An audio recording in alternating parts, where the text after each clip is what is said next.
में मुसलमान है। वो बात करके अंदाजा हो जाता है, क्योंकि किताब और सुन्नत की बात को अगर दलील मानना हो फिर फिरके को तो बंदा साइड पे कर देगा। तो ये इनके बारे में। और फिर वो कहते हैं जी हमारे उलमा ने फतवा दे दिया, हमारे इतने बड़े उलमा, फिर उनके नाम लेंगे, उनके साथ फिर कितने कितने अलकाबात लगाएंगे कि शेखुल हदीस, शेखुल कुरान, शोखुल कुरान, शोखुल इस्लाम। तो इस तरीके के वो नाम अपने उन बुजुर्गों के साथ लगाएंगे। तो भाइयों ऐसे लोगों का इलाज जो है वो है एंटी वैनम, जो इंशाल्लाह मैंने अगली दफा वो देना है। कोबरा सांप जब काट जाए तो नेशनल ज्योग्राफिक पे प्रोग्राम लगते हैं, कोबरा सांप अगर काट जाए तो चंद घंटों के अंदर कोबरा सांप के जहर से ही तैयार किया हुआ एंटी वैनम, वैनम कहते हैं जहर को, एंटी वैनम लगाया जाता है। उसके अलावा उसका कोई इलाज नहीं होता। तो भाइयों जो कहते हैं ना इतने बड़े बड़े बुजुर्ग पागल हैं, तो हम भी पागल होते हैं जब इनको किताब और सुन्नत से बात बताएं, क्योंकि वो किताब और सुन्नत को तो मानते ही कोई नहीं, इतना ही मानते हैं कि है। तो ये पागल बनना है इनको किताब और सुन्नत से मजीद दलाइल देना। इनके लिए इलाज है वो कोबरे वाला एंटी वैनम, फक्की जिसको कहते हैं पंजाबी के अंदर, और उर्दू में इल्जामी जवाब कि अच्छा ये है तो फिर ये भी है, मंतिक वाला लॉजिकल आंसर, वो है इनके लिए एंटी वैनम। और ये अल्हम्दुलिल्लाह कुरान पाक में हमें बताया गया है। अल्लाह ताला ने भी कुरान पाक में इस तरह के बहुत जवाबात दिए हैं। सूरह अल इमरान में अल्लाह ताला फरमाता है ना कि ईसा अलैहिस्सलाम को कहते हैं ये चूंकि ईसा अलैहिस्सलाम बगैर बाप के पैदा हुए हैं तो ये इलाह है। तो अल्लाह ताला ने फरमाया कि ईसा की मिसाल तो आदम के अल्लाह के नजदीक आदम की सी है। आदम अलैहिस्सलाम का तो ना बाप था ना मां। तो अगर यही दलील है इनको रब मानने की कि इनका बाप कोई नहीं था, तो आदम अलैहिस्सलाम तो बड़े फिर रब हुए माज़अल्लाह, उनकी तो मां भी कोई नहीं थी। तो ये है वो इल्जामी जवाब जिसको कहते हैं मंतिक वाला जवाब, लॉजिकल आंसर, कि अगर ये है तो फिर ये भी मानो। और आदम अलैहिस्सलाम को तो वो बाबा आदम कहते हैं और कहते हैं अब्बा जी आदम, उनको तो रब मानने के लिए तैयार ही नहीं क्रिश्चियंस। तो ये है एंटी वैनम, और इसका जिक्र भी कुरान पाक में मौजूद है। सूरत उन-नहल की आयत नंबर 125, ये हर दाई को याद होनी चाहिए। बिस्मिल्लाहिर रहमानिर रहीम, उदउ इला सबील रब्बिका बिल हिकमा वल मौइज़तिल हसना, अपने रब की तरफ बुलाओ लोगों को हिकमत के साथ और बड़े अच्छे तरीके से वाज करके। ये दो कैटेगरी के लोग हैं। कुछ हिकमत की बातें मान जाते हैं कि यार बात लॉजिकल है, यार वाकई अगर हदीस में लिखा है तो माननी चाहिए। कुछ लोग वाज से मानते हैं कि उनको धुआंधार तकरीर की जाए, डरा दिया जाए। अच्छे रुलाने वाले बाज वाइजीन भी होते हैं, सही बात हो तो ठीक है। लेकिन एक तीसरी कैटेगरी साथ ही, उदउ इला सबील रब्बिका बिल हिकमा वल मौइज़तिल हसना वजादिलहुम बिल्लती हिया अहसन।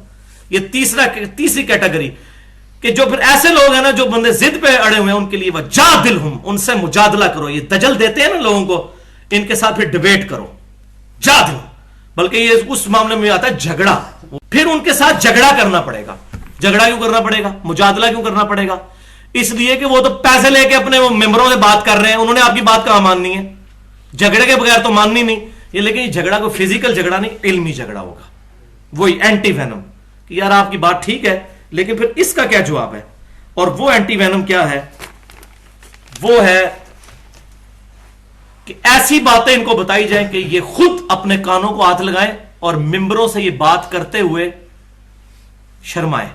अगर वो कहते हैं ना हमारे बुजुर्गों की सारी बातें ठीक है, तो उनको कहेंगे दो चार बातें हम बताते हैं जो मैंने 19 जमा की हैं, इस पे एक लेक्चर दे दें जुम्मे का कि हमारे बुजुर्ग ये कह गए हैं। मतलब हमारे बुजुर्ग कलमा पढ़वा के गए हैं, ला इलाहा इल्लल्लाह चिश्ती रसूलुल्लाह, नाऊज़ु बिल्लाह। तो ये बताएं, ये वाकया किताबें अब किताबें आज भी छप रही हैं, उनको कंडेम भी कोई नहीं कर रहा। ला इलाहा इल्लल्लाह अशरफ अली थानवी रसूलुल्लाह वलियाउज़ु बिल्लाह। तो ये बताएं कि ये हमारे बुजुर्गों के अकीदे थे, और इतने बड़े बड़े बुजुर्ग थे कि उन्होंने अपने नामों के कलमे भी पढ़ाए हैं, ताकि लोग मारे लितर आपको, फिर लोगों को पता चले आपका असली चेहरा। तो आप क्यों नहीं बताते लोगों को? और ये मैं आपको बताऊं, यूट्यूब पे पूरे पूरे मुनाजरे पड़े हुए। बरेलवियों ने जब ला इलाहा इल्लल्लाह अशरफ थानवी रसूलुल्लाह के ऊपर मुनाजरा किया तो देवबंदियों ने कहा आपके बुजुर्ग भी तो ला इलाहा चिश्ती रसूलुल्लाह लिख के गए हैं। उन्होंने कहा चलो ठीक है, फिर दो तरफ हो गए, साहब बराबर हो गया। ये उसी तरीके से है कि मेरा बेटा स्कूल में फेल हो जाए तो मैं कहूं बेटा तू क्यों फेल हुआ? तो कहे अब्बू जी आपके दोस्त का बेटा भी फेल हो गया। मैं कहूं हाँ बिल्कुल ठीक हो गया।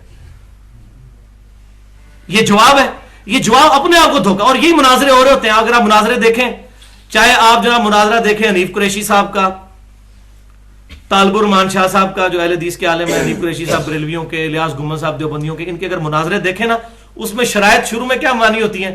اگر آپ نے ہماری کوئی ایسی بات بتا دی جو کتاب و سنت کے خلاف ہوئی اور ہم نے آپ کے بزرگ کی اسی طرح کی بات بتا دی تو وہ نیوٹرل ہو جائے گی.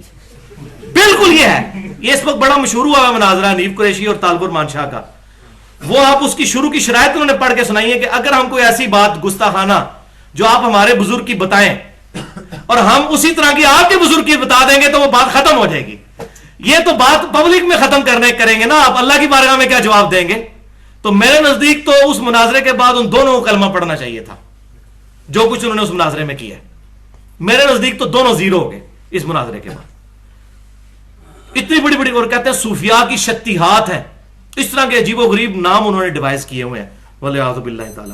تو ایسی گستاخیاں ان کو بتائی جائیں، ان کو کہ ممبروں سے بیان کریں تاکہ لوگ بھی کانوں کو ہاتھ لگائیں اور آپ کو لتر ماریں، لوگوں کے دماغ کھلیں گے، پھر ان کو بات سمجھ آئے گی. تو یہ ایک آکاش بیل جیسے وہ درخت کے ساتھ چمٹ جاتی ہے نا، تو درخت کو جو بھی خوراک دینا وہ پرورش نہیں پاتا.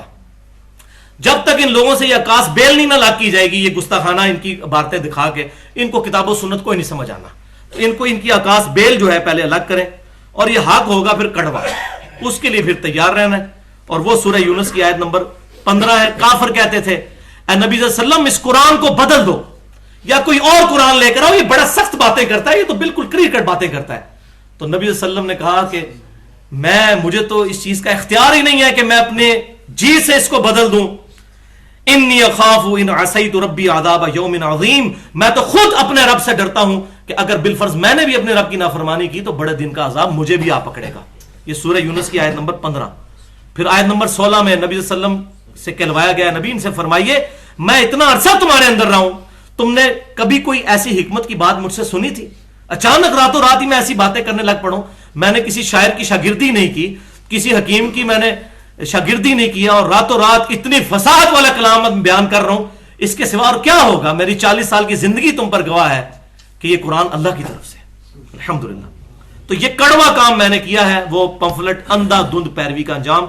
اگلی دفعہ وہ آپ کو پمفلٹ بھی مل جائے گا، اس میں 19 گستاخانہ عقائد ہیں. پھر اسی کی، اور اس میں الحمدللہ سولوشن اینڈ پہ، پرابلم اینڈ نہیں. میں نے تمام علماء کے نام پورے احترام سے لکھے ہیں.